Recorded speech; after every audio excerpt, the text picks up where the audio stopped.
পোৰ্টেলবিলাকে যথেষ্ট বেয়া হৈ আছে। এইটো এটা চৰকাৰী ডেফিনেটলি আনিবলৈ আমি চেষ্টা কৰি আছোঁ। অন্তত পোৰ্টেলে ব্লেকমেইল কৰা, পোৰ্টেলে কোনো সাংবাদিকতাৰ নীতি নিয়ম নথকা এই কথাবিলাক লৈ এটা বেয়া পৰিৱেশ সৃষ্টি কৰি থকা সকলোৰে পৰিলক্ষিত হৈছে। সকলোকে আহ্বান জনাইছোঁ, নিয়মৰ মাজত থাকি কাম কৰক, নহ'লে আমি কঠোৰ হ'বলৈ বাধ্য হ'ম।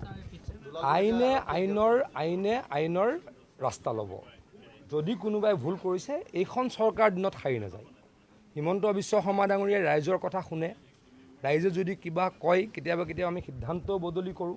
মুঠৰ ওপৰত আমাৰ চৰকাৰখন ৰাইজৰ কথা শুনাৰ চৰকাৰ। গতিকে কোনোবাই যদি বেয়া কাম কৰিছে, আমি কাকো এৰি নিদিওঁ, কোনো খাৰি যাব নোৱাৰে। পোৰ্টেলবিলাকে যথেষ্ট বেয়া হৈ আছে। এইটো এটা চৰকাৰী ডেফিনেটলি আনিবলৈ আমি চেষ্টা কৰি আছোঁ। অন্তত পোৰ্টেলে ব্লেকমেইল কৰা, পোৰ্টেলে কোনো সাংবাদিকতাৰ নীতি নিয়ম নথকা এই কথাবিলাক লৈ এটা বেয়া পৰিৱেশ সৃষ্টি কৰি থকা সকলোৰে পৰিলক্ষিত হৈছে। সকলোকে আহ্বান জনাইছোঁ, নিয়মৰ মাজত থাকি কাম কৰক, নহ'লে আমি কঠোৰ হ'বলৈ বাধ্য হ'ম। আইনে আইনৰ ৰাস্তা ল'ব। যদি কোনোবাই ভুল কৰিছে, এইখন চৰকাৰ দিনত সাৰি নাযায়। হিমন্ত বিশ্ব শৰ্মা ডাঙৰীয়াই ৰাইজৰ কথা শুনে। ৰাইজে যদি কিবা কয়, কেতিয়াবা আমি সিদ্ধান্তও বদলি কৰোঁ। মুঠৰ ওপৰত আমাৰ চৰকাৰখন ৰাইজৰ কথা শুনাৰ চৰকাৰ। গতিকে কোনোবাই যদি বেয়া কাম কৰিছে, আমি কাকো এৰি নিদিওঁ, কোনো খাৰি যাব নোৱাৰে।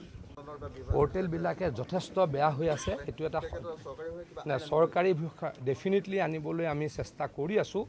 অন্তত পোৰ্টেলে ব্লেকমেইল কৰা, পোৰ্টেলে কোনো সাংবাদিকতাৰ নীতি নিয়ম নথকা এই কথাবিলাক লৈ এটা বেয়া পৰিৱেশ সৃষ্টি কৰি থকা সকলোৰে পৰিলক্ষিত হৈছে। সকলোকে আহ্বান জনাইছোঁ, নিয়মৰ মাজত থাকি কাম কৰক, নহ'লে আমি কঠোৰ হ'বলৈ বাধ্য হ'ম। আইনে আইনৰ ৰাস্তা ল'ব। যদি কোনোবাই ভুল কৰিছে, এইখন চৰকাৰ দিনত সাৰি নাযায়। হিমন্ত বিশ্ব শৰ্মা ডাঙৰীয়াই ৰাইজৰ কথা শুনে। ৰাইজে যদি কিবা কয়, কেতিয়াবা আমি সিদ্ধান্তও বদলি কৰোঁ। মুঠৰ ওপৰত আমাৰ চৰকাৰখন ৰাইজৰ কথা শুনাৰ চৰকাৰ। গতিকে কোনোবাই যদি বেয়া কাম কৰিছে, আমি কাকো এৰি নিদিওঁ, কোনো খাৰি যাব নোৱাৰে। পোৰ্টেলবিলাকে যথেষ্ট বেয়া হৈ আছে। এইটো এটা চৰকাৰী ডেফিনেটলি আনিবলৈ আমি চেষ্টা কৰি আছোঁ। অন্তত পোৰ্টেলে ব্লেকমেইল কৰা, পোৰ্টেলে কোনো সাংবাদিকতাৰ নীতি নিয়ম নথকা এই কথাবিলাক লৈ এটা বেয়া পৰিৱেশ সৃষ্টি কৰি থকা সকলোৰে পৰিলক্ষিত হৈছে। সকলোকে আহ্বান জনাইছোঁ, নিয়মৰ মাজত থাকি কাম কৰক, নহ'লে আমি কঠোৰ হ'বলৈ বাধ্য হ'ম। আইনে আইনৰ ৰাস্তা ল'ব। যদি কোনোবাই ভুল কৰিছে, এইখন চৰকাৰ দিনত সাৰি নাযায়। হিমন্ত বিশ্ব শৰ্মা ডাঙৰীয়াই ৰাইজৰ কথা শুনে। ৰাইজে যদি কিবা কয়, কেতিয়াবা আমি সিদ্ধান্তও বদলি কৰোঁ।